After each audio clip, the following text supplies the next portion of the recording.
may you be glorified. In your name, amen.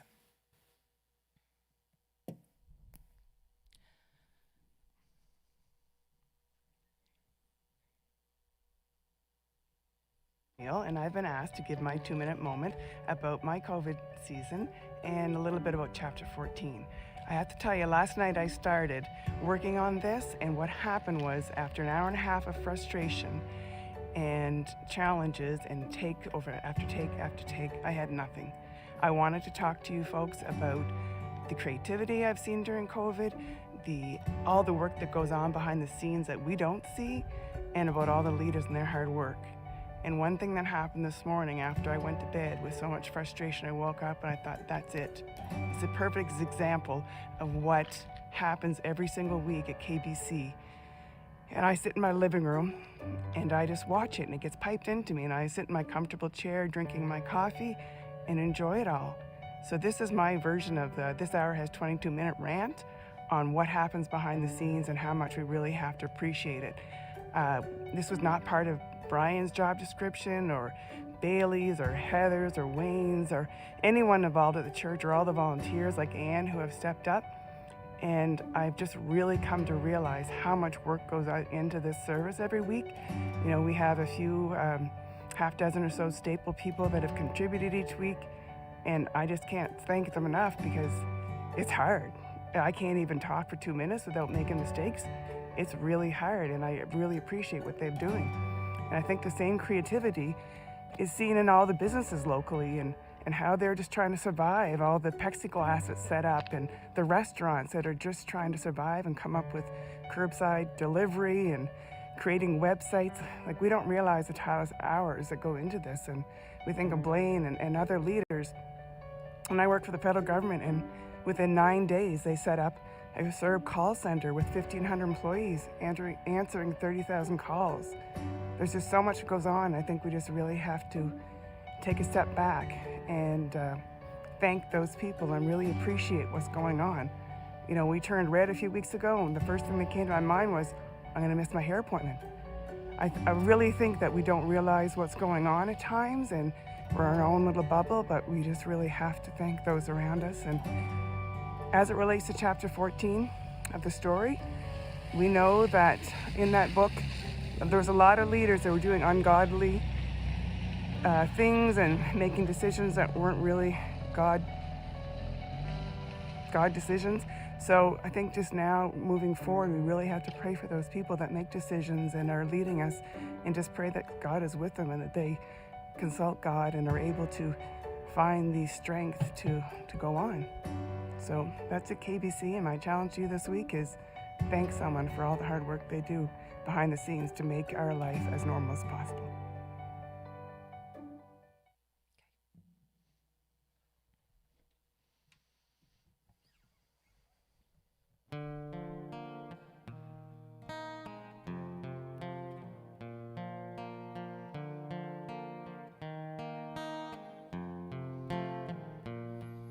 As morning dawns and evening fades, you inspire songs of praise that rise from earth to touch your heart and glorify your name. Your name is a strong and mighty tower. Your name is a shelter like no other. Your name, let the nations sing it louder. Nothing has the power to save but your name.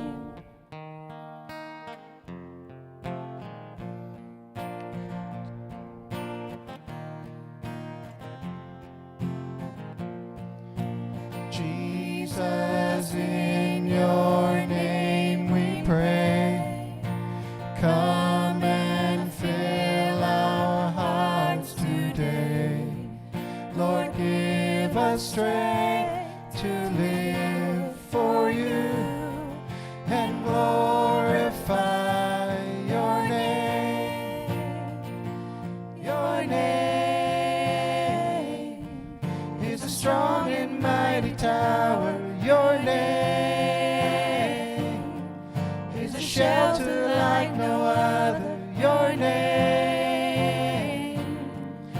the nations sing it louder. 'Cause nothing has the power to save but your name.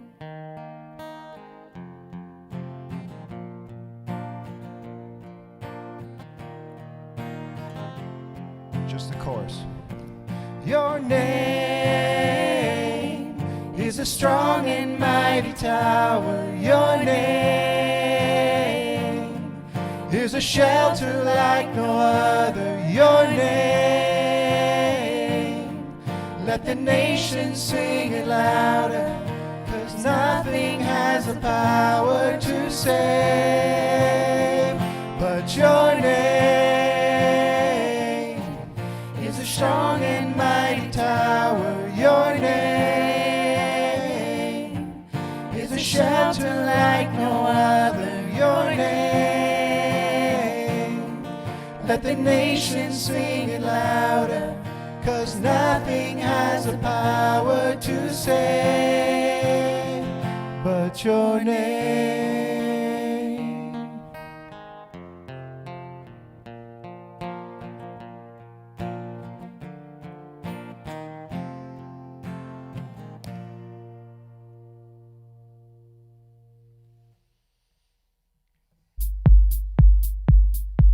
At the end of King Solomon's reign over Israel, God told a man named Jeroboam that he would become king over all but one of the tribes of Israel.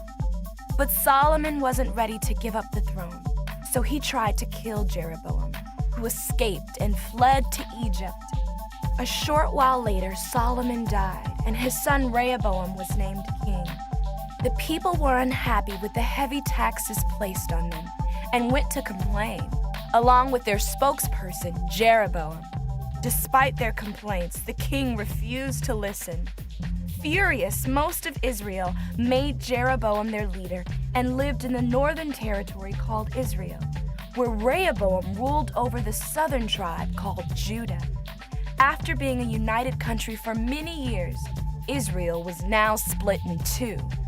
The new king of the northern territory, Jeroboam, was worried that when his people returned to the south in order to worship at the temple in Jerusalem, they might be persuaded to become loyal to Rehoboam instead of him. So he devised a plan. He constructed 2 golden calves and told his people that they were the gods that helped them escape from Egypt many years earlier. Then he had a huge festival to worship these gods, and unbelievably, the Israelites went along with it. Then one day, Jeroboam was at one of the altars making a sacrifice, when a man who followed God approached Jeroboam and warned him that his kingdom would soon be ruined. Jeroboam stretched out his arm and shouted, "Seize him!" As he did, his hand shriveled up. Terrified, Jeroboam pleaded with the man to pray for him. So the man prayed for Jeroboam's hand, and it was healed.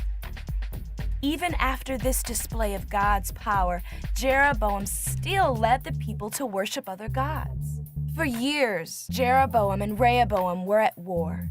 When Rehoboam died, his son and then grandson took over as kings of Judah. His son worshipped other gods just like his father.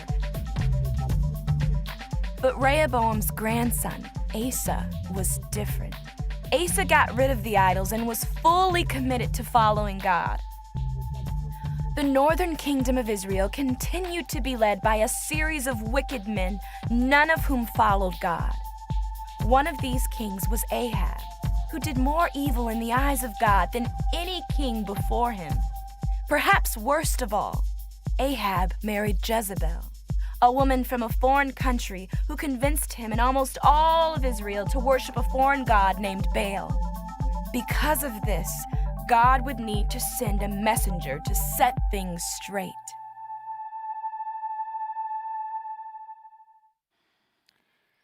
Well, welcome to chapter 14 of the story, everybody, and welcome to those that are joining us online, and thanks for everybody being in the room today with me, and privilege of having Mariah here with us too. It's great to see her, and lots of excitement, going on. Today's Super Bowl Sunday, and I don't know which side you're choosing, but may your side prevail in the end. This has been an exciting journey as we continue. We're almost, halfway there, and week 14. One thing I want to remind you of right now is today is Communion Sunday, and if you haven't had a chance to gather some elements, again, it doesn't really matter what it looks like in this moment, just something to spend some time in communion with God. A little bit later on the service, Nadine will be leading us through communion and just an opportunity for us to just spend some quality time with Him.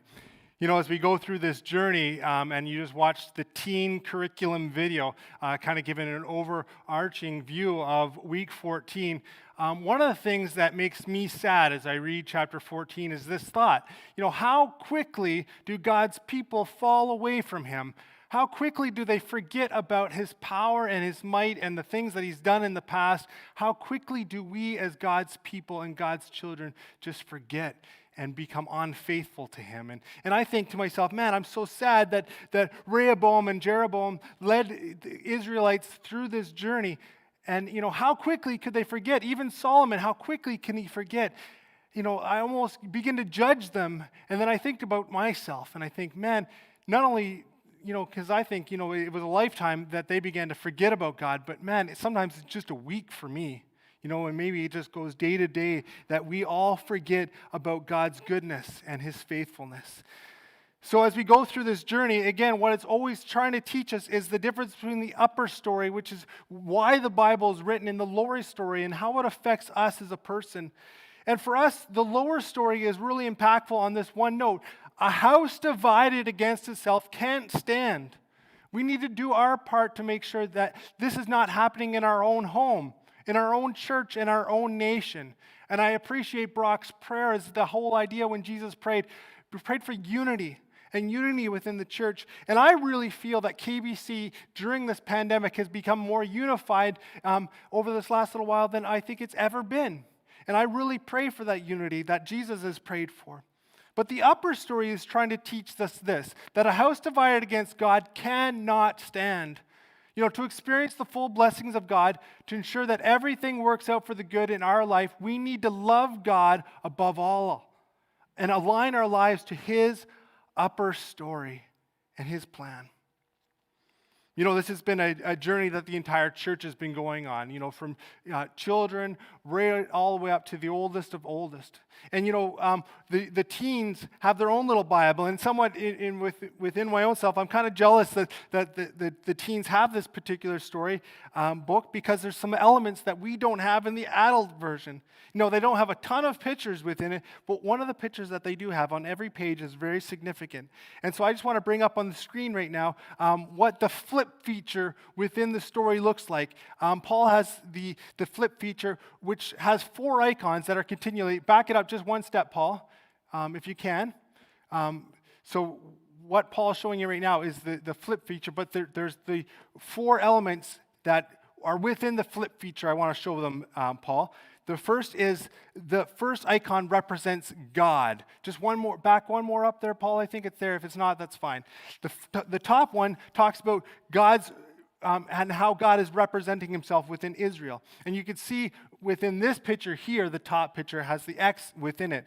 Then the second one, there's a second element. The second represents the place He has made for us, or made for His people to live. The third would be which represents His people, and the fourth represents His blessing, and the most important. So again, going through that flip feature, go ahead, Paul, press that video again. You can see what's really neat. It's kind of like a cartoon. As you flip through it, you begin to see God's faithfulness is always there, but God's people begin to lose track of His faithfulness. And you can see this next little picture here where God's thumbs up, that's good. And then all of a sudden, Jesus starts showing up on the scene here in a second. There's a time of solace, Jerusalem. You can keep flipping through here. Where's Jesus showing up on the scene here? Oh, there's Jesus. Right? Jesus shows up on the scene, dies on the cross. We know dies on the cross. But of course, He resurrects 3 days later and ascends into heaven. See the cartoon? Anyways, I love it. And then the kingdom shows up and God's people reign in heaven forever. So that's part of the teen curriculum that we as adults just don't have. It's kind of sad, but oh well. Sometimes teens get better things than adults do. As we go through this story, I've said this over and over again. I want the story to lead you towards the scripture. Now, the story is scripture, but there's some pieces that are missing, and I always want the story to paint a picture of the overall Bible. And so, as we go into this story in week 14, I really want to delve into why this all happened. So, I'm going to open my Bible up to 1 Kings chapter 11. 1 Kings chapter 11, verse 29. Once you've got that, go ahead and let me know. All right. Okay, verse 29. About that time, Jeroboam was going out of Jerusalem, and Ahijah, the prophet of Shiloh, met him on the way, wearing a new cloak. The two of them were alone out in the country. Now, I want you just to think of one thing as you see this, is that Jeroboam's going out, and this is a chance meetup with Ahijah. And Ahijah took hold of the new cloak he was wearing and tore it into 12 pieces. Then he said to Jeroboam, "Take 10 pieces for yourself, for this is what the Lord, the God of Israel, says. See, I am going to tear the kingdom of Solomon's hand and give you 10 tribes. But for the sake of my servant David and the city of Jerusalem, which I have chosen out of all the tribes of Israel, he will have one tribe.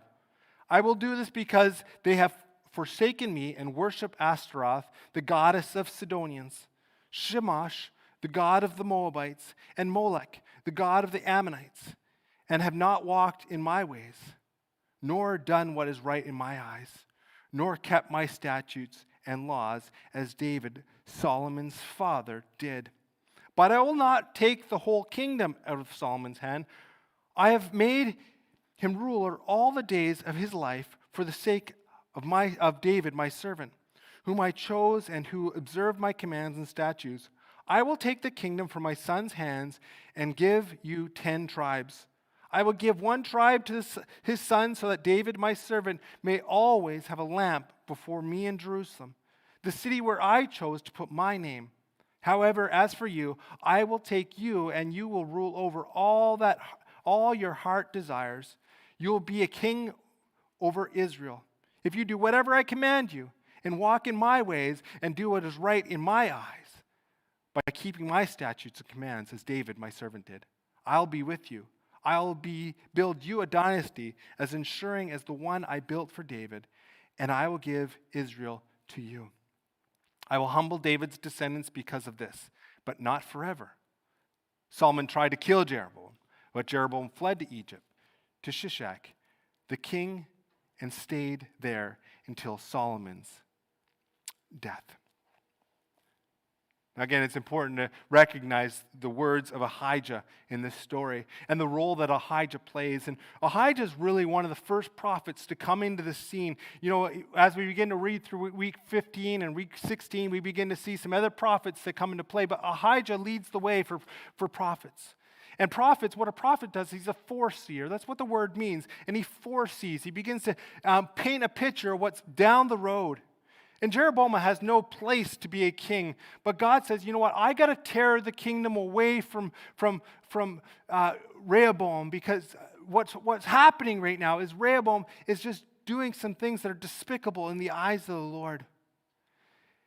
And so starting with Ahijah, we see a procession of prophets playing a major role in the history of God's people. And Ahijah does something. He takes a brand new cloak and he walks out to Jeroboam and he tears it. Tears in 12. Almost reminds me, remember back in the 80s and 90s, remember this guy up on the screen right now? He'd do it every time he walked into the ring. Yeah, you got that picture there, Paul? Remember Hulk Hogan? He'd walk in, and all his Hulkamaniacs would run wild, right? Yeah. Anyways, so I'm just picturing that this is what Ahijah's doing. He's tearing the cloak, and he's tearing it in 12 pieces. And 10 pieces, he says, Jeroboam, here's the 10 pieces of the cloak, or here's the 10 nations that you will walk away with, and I will leave just one for Rehoboam. And we need to read this not just like it's a narrative. You know, sometimes we read the Bible and we read it like, and Ahijah took hold of the new cloak he was wearing and he tore it in 12 pieces. I'm thinking the frustration that it was on Ahijah. Just, you know, he can't believe he has to do this. God has been so faithful to us, but yet now he has to tear the kingdom away. You know, to help us better understand this, I want to go into and recap a little of where we've come from. You know, let's go back to the storyboard for a second. Begin to see weeks 1 through 13, and begin to see that we've walked through the creation, the fall, the flood, and Babel. And then we've gone into Abraham, Joseph, Moses, Joshua, Saul, David, and Solomon. And one thing that you could see through all of these 13 chapters is God's faithfulness has always been there. But what happens when God is faithful, often God's people are not. And so we enter into the 930 BC, which is where the kingdom divides. And that's what week 14 is all about. And it divides into 2 different kingdoms, the northern kingdom and the southern kingdom. And you can see that this is a big dividing part in the entire upper story, and that this plays a crucial role into where we go next in the story. It's funny that Jeroboam ends up back in Egypt. You know, you go back to the whole story. That's where God revealed himself to Joseph and his brothers, which is interesting because that's where the 12 tribes come from. You know, 12 is a very significant number in Scripture. 12 plays a huge role throughout the entire upper story. You know, things like, you know, Solomon had 12 governors. Solomon also had, there was also 12 minor prophets in the story. How about Jesus had 12 disciples? Or the tree of life in Revelation, there are 12 fruits, one for each year of the month. Jesus healed a woman who bled for 12 years, or the feeding of the 5,000, there were 12 baskets remaining. You see, 12 is an important number because it is how God reveals himself to his people. It is how God reveals himself to his people. So these 12 tribes are pretty important. I want to go back to the story of Genesis for a second, Genesis chapter 49, and you begin to see how the 12 tribes were made up. The 12 tribes are made up of Jacob's 12 sons, or 12 of the sons. You could see this lineage chart. If you go ahead from Jacob, you have the different sons. You got Reuben and Simeon and Judah and Zebulun and Issachar, Dan, Gad, Asher, Naphtali, and Benjamin, of course, the youngest. But what's interesting is that there's 2 other tribes that are made up of Joseph's sons, Manasseh and Ephraim.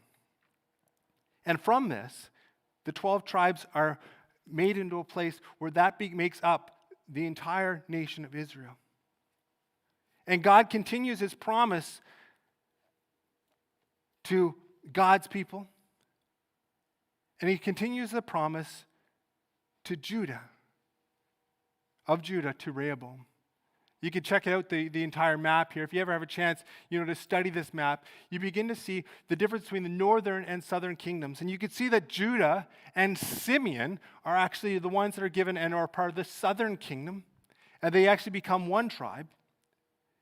And that's how God begins to bless his people. But you begin to see the division happens. And this isn't something God wants, but he knows is necessary to fulfill some of the other promises later on down the line. Now, I don't mean to say it this way, but you ever remember this statement that your parents would often say to you, you got what you had coming to you, right? Or, Randy Travis's old song, I told you so, oh, I told you so. What we begin to see is 2 sides of God. And here's the 2 sides that I want to draw attention to. When he makes a promise, he sticks with it. He can't go back on his promises, right? He promised David that I will give you a kingdom and it will reign forever. And so he's got to continue that promise of Rehoboam, and he gives Rehoboam Judah and Simeon. He gives them these kingdoms. And he promised that David's kingdom would last in Jerusalem. And that is why he allowed Rehoboam to have these two tribes. God also comes through on his prophecy. He comes through on his promises, but he also comes through on his prophecy. He says that he will always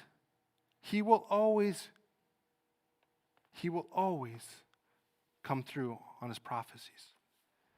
I want to go back to 1 Samuel 8 and go back a couple weeks in Scripture. 1 Samuel 8 is where, again, going back to the whole Saul thing. Remember I told you a couple weeks ago that Saul, King Saul, the name King Saul translated, the one asked for. And that's all God's people wanted. They wanted a king so badly. They would do anything for a king. And God makes a prophecy or a promise to them. He says to them in 1 Samuel chapter 8, verses 10 to 20, he says to Samuel, Samuel told all the words of the Lord to the people who were asking him for a king. Again, it was Saul. Verse 11, he said, this is what the king who will reign over you will do. He will take your sons and make them serve with chariots and horses, and they will run in front of chariots. Some he will assign to be commanders of thousands and commanders of 50s, and others to plow his ground and reap his harvest, and still others to make weapons of war and equipment for his chariots. He will take your daughters to be performers and cooks and bakers. He will take the best of your fields and vineyards and olive groves and give them to his attendants. He will take a tenth of your grain and of your vintage and give it to his officials and tenants, your men servants and maid servants, and the best of your cattle and donkeys. He will take for his own use. He will take a tenth of your flocks, and you yourselves will become his slaves. When that day comes, you will cry out for relief from the king you have chosen, and the Lord will not answer you in that day. But the people refused to listen to Samuel. No, we want a king over us.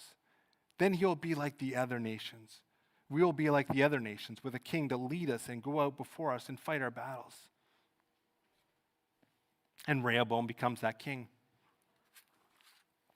And he says, once they come and say, you know what, under your dad, we were really taxed really badly. And Rehoboam says, listen, my thumb is bigger than my dad's waist. You thought what my dad was doing to you was bad? Just wait. Just wait. So Saul to Solomon, and we only see here 3 generations before the nation falls apart. And all they had to do was rely on God, be faithful to God. And if they did, God would be able to continue to fulfill his promises. But they weren't faithful. His promise was not, I will bring you through no matter what. That's not his promise. And sometimes as people, we feel that that's the promise that God's made. God, you promised that I would have a great life. I promise if you are faithful to me, says, I will follow through. And I'll follow through big time if you are faithful to me. His promise to you is that no matter what you go through, I will be there for you. But if you make some decisions that aren't for me, I can't always be for those decisions. As a husband, and for a better part of me being a human being here on earth, I fall so quickly. Even after, last week, and I promised myself I would try to be a better husband and dad. Nothing, would be further from the truth sometimes, because I screw up over and over again. That's who I am as a human being. And the upper story is telling us that if we follow the plan, we will see a life of blessing. But if you forget about God's plan for your life, that promise is gone. I am amazed at God's timing. For me, I read this story and I really become disappointed, as I said. I become disappointed in Rehoboam. I was really hoping, as I read the story, like I had never read it before, I was hoping Rehoboam would be like, yeah, you're right. Solomon was hard on you. I'll be easy on you. And we'll just follow God's commands and we'll be a great nation. But Rehoboam, no, he doesn't. And the decision Rehoboam makes splits the nation.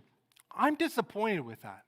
As I read that, I go, man, I can't believe that he would do that. I wish he didn't. But I'm amazed. that he did. It only takes 2 generations of kings for people to lose interest in heading towards God's greater purposes. Like Solomon, a man who had all the wisdom. You know, Solomon, and last week we talked about Solomon, all the wisdom and knowledge and wealth that he can handle. God says, I'll give it to you. And he does. And he writes the book of Proverbs with all of this knowledge given to him by God. And he lets go of his relationship with God, the Almighty. And then here you have Rehoboam leading a direction that even takes God's people further away. And then Jeroboam, the man that Ahijah goes to and says, I will give you the 10 tribes. If you just follow through, God will be with you. You think that he would see this as a gift and spend the rest of his life sold out to the one that provided him with all of this? Not a chance. He squanders it away and begins to worship false idols. How could he do this? How could he forget? How could they forget?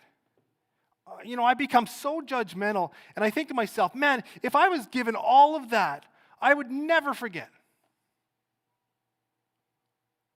When I was talking to my wife about this chapter, I'd suggested that there is no way that there is a life lesson in chapter 14. If it is, don't fall away from, I don't know what the life lesson is. And, that's what I thought when I had this conversation at the start of the week. I'm just going to get up, I said to my wife, and I'm just going to share some historical insight, hope that some people get something out of it, and move on to chapter 15. That's how I felt on Monday. And then it hits me.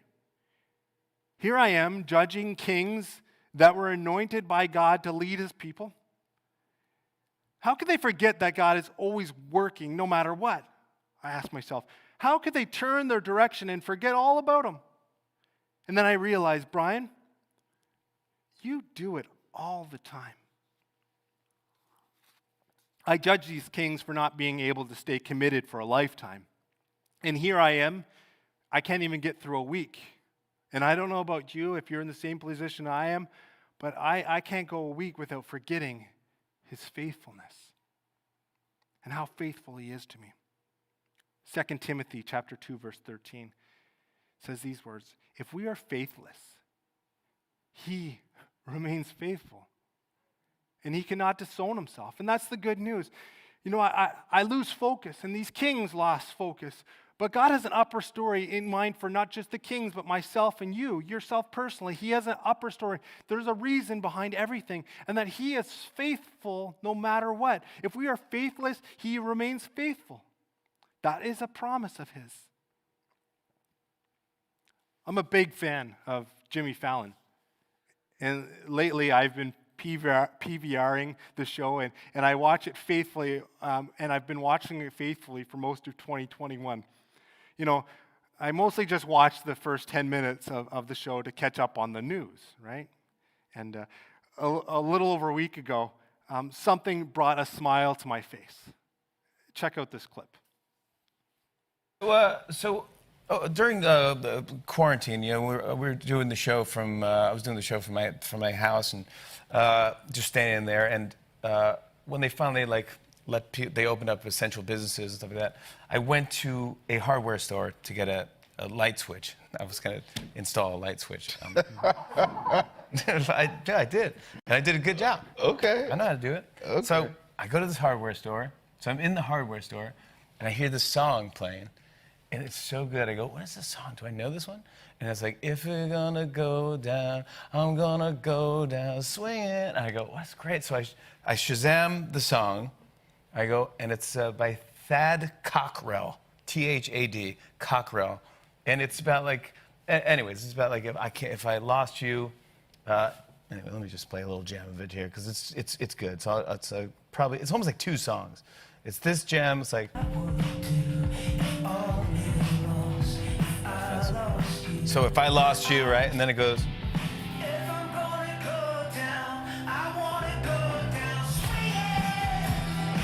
So I didn't rock out like that. But in my head, I had the mask on and everything, and I'm just like, oh, this is a jam right there, man. So I was maybe doing a little this groove type of thing. But then it became my anthem. Because I'm like, yeah, man, this is like, when you want to give up, don't give up. Just go, if you're going to go down, you go down swinging, man. Yeah. So I get into it. That's my anthem. I love the song. Anyways, long story long. Thad Cockrell, he released this record. No one knows there's going to be a pandemic. They put all this work into this album that comes out. They have a pandemic. Oh, your whole plan's pushed to the side.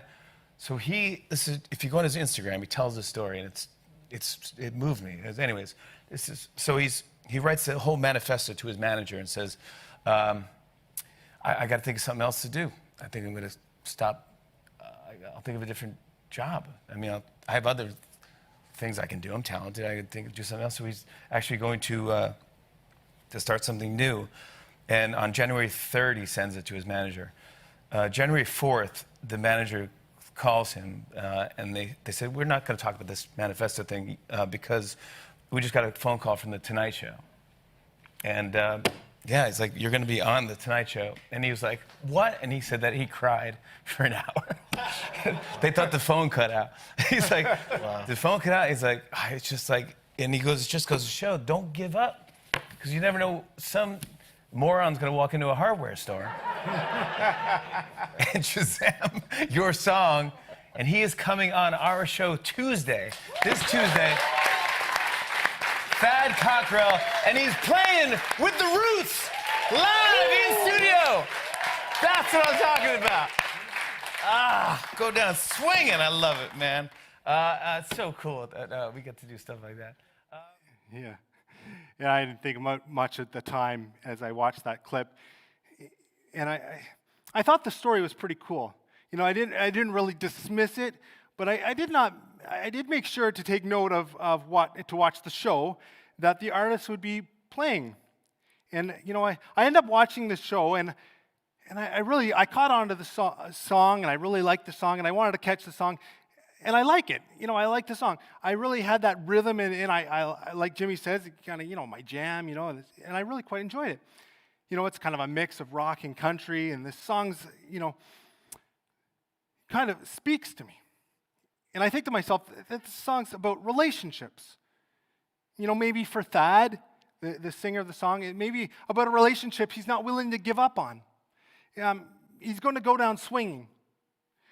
And a week ago Saturday, I'm driving Bryce to work in the morning. And as we head out, I put the whole album, in case you feel the same, that album by Thad. I put the whole album on, and I'm listening to it. And I'm kind of listening to it in the background and not really paying much attention to the lyrics. And, you know, when I drop Bryce off, you know, I put another playlist on. I decide I'm going to put my worship playlist on. It's Saturday morning, just spend some time with God, you know, on my drive back. And I start driving, and 2 or 3 songs go by, and then this song comes on. Not this song, but another song. And I've heard this song before, I think to myself, and, you know, I like it. It's called Fill My Cup.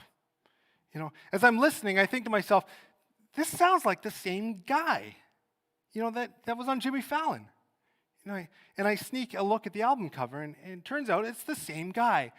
Now, here's where my mind goes right away. It goes to sometimes Apple Music. What happens with Apple Music is that when I'm listening to an album and I play a song from another playlist, it goes back to the album.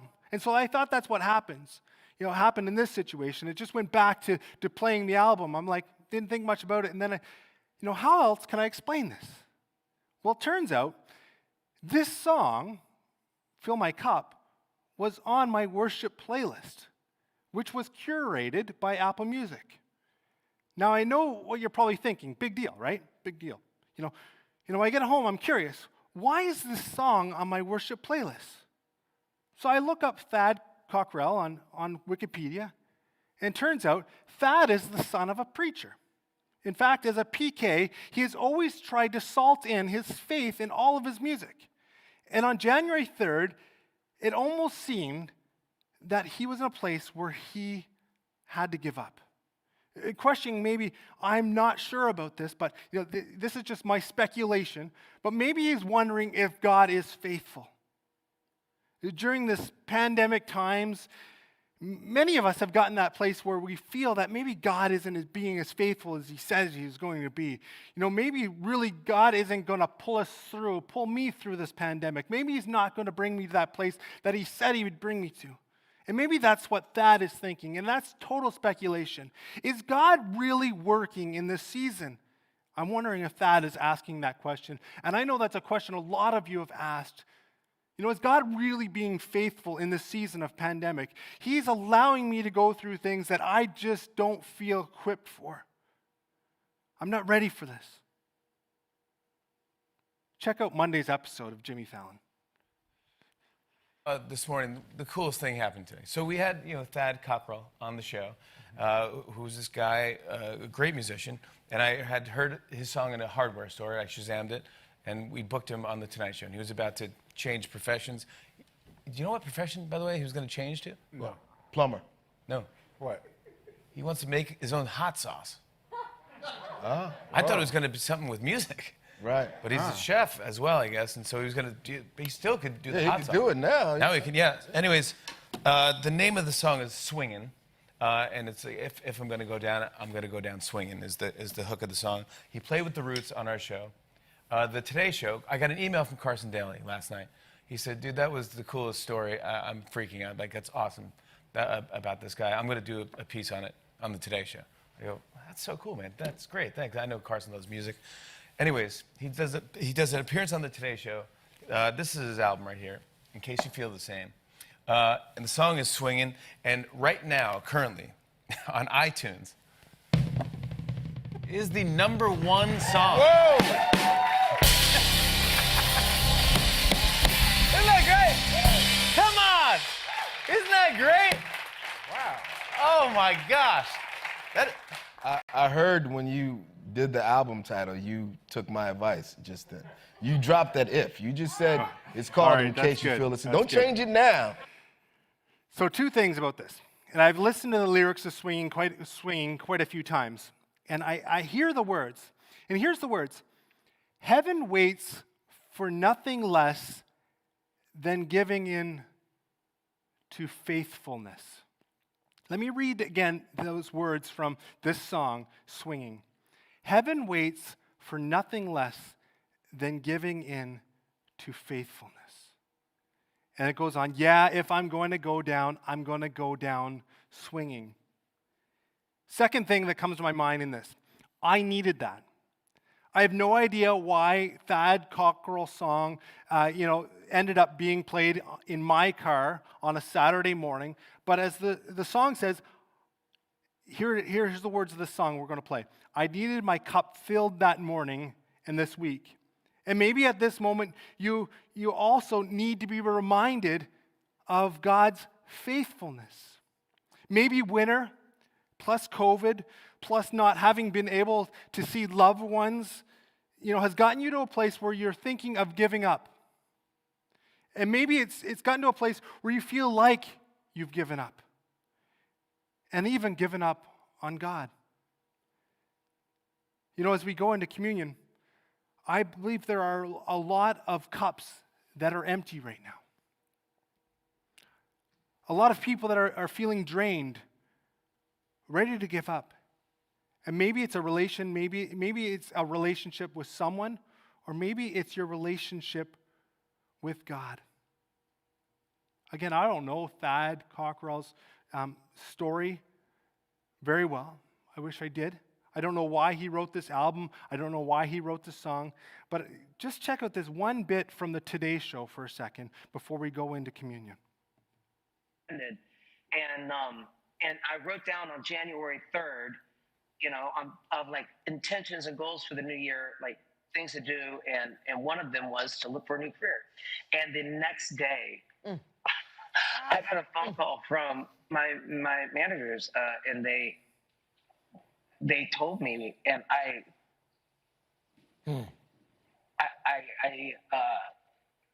Yeah. Wow. Yeah. Yeah. Dad, what do you like when you think about that? Like, how do you make sense of it? Like, if it's God or the universe, like, what message does that send you? What did you receive from that?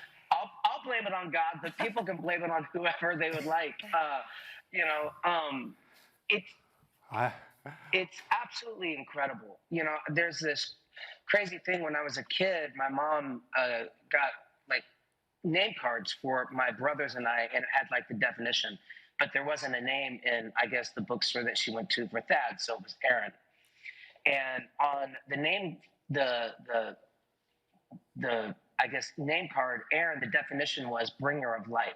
And I was thinking about this the other night before I played, and I was like, Jimmy went into the hardware store to get a light switch to turn on the light. Wow, that's right. Oh my God. That's Well, we are all believers and there are no accidents, and that definitely. That's called meta. Jimmy went into a hardware store to turn on a light, he says. And I love that quote when he said, I got to blame it on God. You know, as we go into communion, I believe there are, again, a lot of cups that are empty right now. And a lot of people who are feeling drained, ready to give up. Whatever it is, you know, maybe it's January 3rd for Thad. Maybe it's this past Saturday for me. Don't give up. As the song lyrics say, go down swinging. Don't give it up on your relationship with God. Ephesians chapter 3, verse 16 to 19. Ephesians chapter 3, verse 16 and 19 says these words. I pray that out of his glorious riches, he may strengthen you with power through the Spirit in your inner being, so that Christ may dwell in your hearts through faith. And I pray that you, being rooted and established in love, may have power, together with all of the Lord's holy people, to grasp how wide and how long and how deep is the love of Christ, and to know this love that surpasses knowledge, that you may be filled to the measure of the fullness of God. This is Thad's song, the song I listened to on Saturday morning. Listen to the lyrics. It's called Fill My Cup. Fill my cup. Fill my cup. Fill my cup. Fill my cup. Fill my cup. Fill my cup. Fill my cup. I've been walking to the city. I've been walking to the city. I've been walking to the city I cannot see. Walking through the darkness, walking through the valley, and I get tired and I get lonely. It's hard to keep on believing that I'm walking to a city I cannot see. Fill my cup, Lord, and run it over. Give me love, give me joy, give me peace. Fill my cup, Lord, and run it over. I am your child in need. I am your child in need.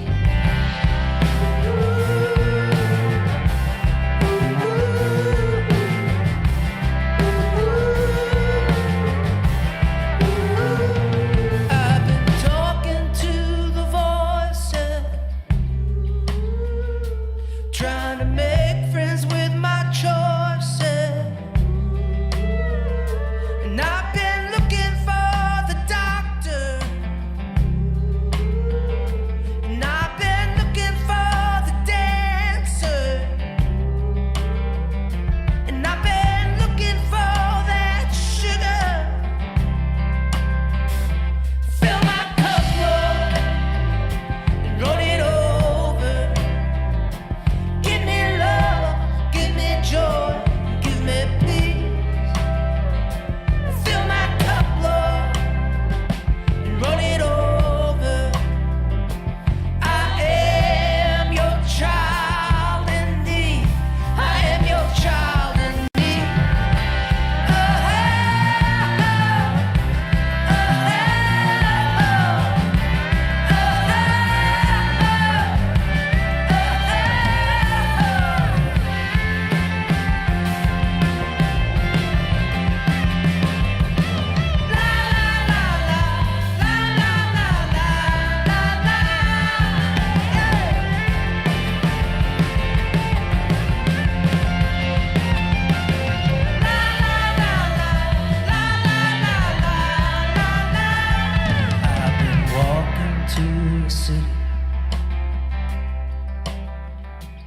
I've been walking to the city. I've been walking to a city I cannot see. Fill my cup, Lord, run it over. Give me love, give me joy, give me peace. Fill my cup, Lord, and run it over. I am your child in need. I am your child in need. Yeah.